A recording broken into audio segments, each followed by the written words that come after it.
That is meetings. Now, you probably don't have meetings every day, but one of the things that often happens is we have a dread or a fear of the meetings that are coming up every day, and that can drive you bonkers if you're just constantly thinking and worrying about that.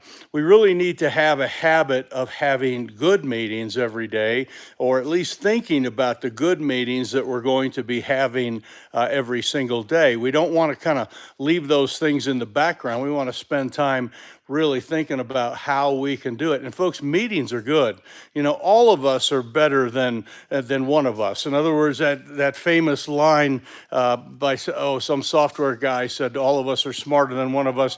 That is so true in the local church that we need to take time to get everybody's out there. We need to talk to people and try things. I mean, that's sort of what we need to do on the management side of church. And so I want to encourage you to not have a dread of meetings, but to have a love for meetings, because at the very essence of a meeting is really talking to people. It's like discipleship. It's like, really, you can't have discipleship without meetings, you know.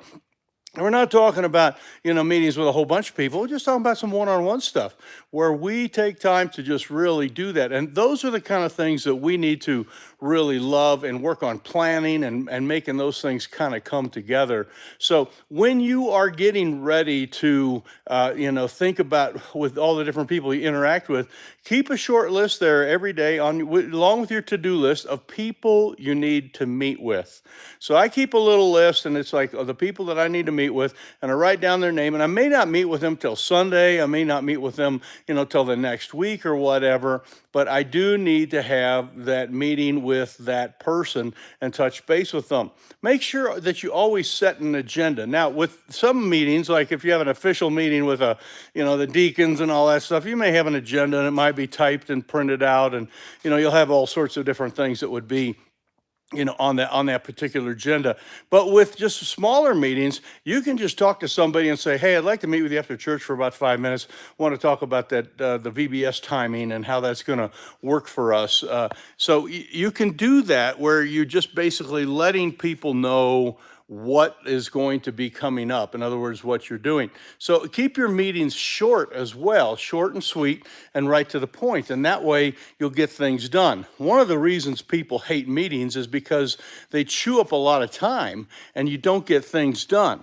If you have a meeting that lasts 5 minutes and you both know what you're going to be talking about, then that type of meeting is going to be a very productive meeting, because you're going to get things done and you're going to be finished with that meeting in just short order. So what you want to do is make sure that you are setting that agenda and letting the person know. The other thing you want to do is keep your meetings, if you're new to doing meetings, make sure that when you're keeping that little daily to-do list, that you have some ideas that you want to share with people, not necessarily commands like, or training aspects. And there's a place and a time for those things that need to happen too.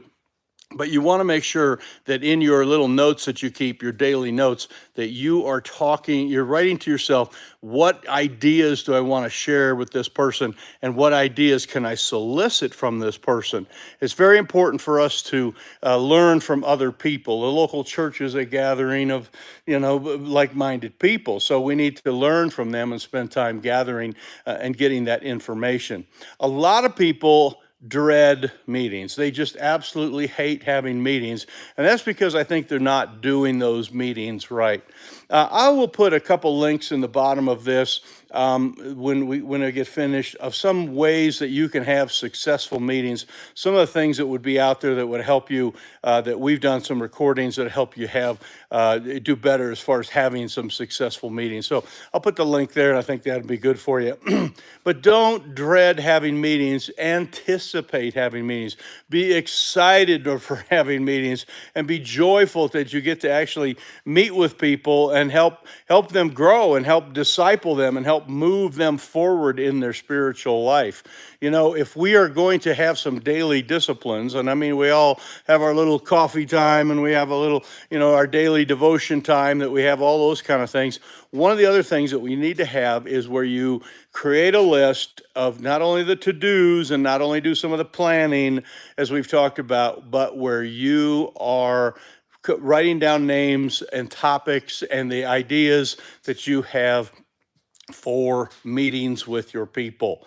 If you're a good meter with people, you will be a good communicator and you will be very happy that you did that. So, anyway, just want to touch base with you. This is Mike here at reachkeep.com. If I can help you in any way, you can set up a coaching time with me.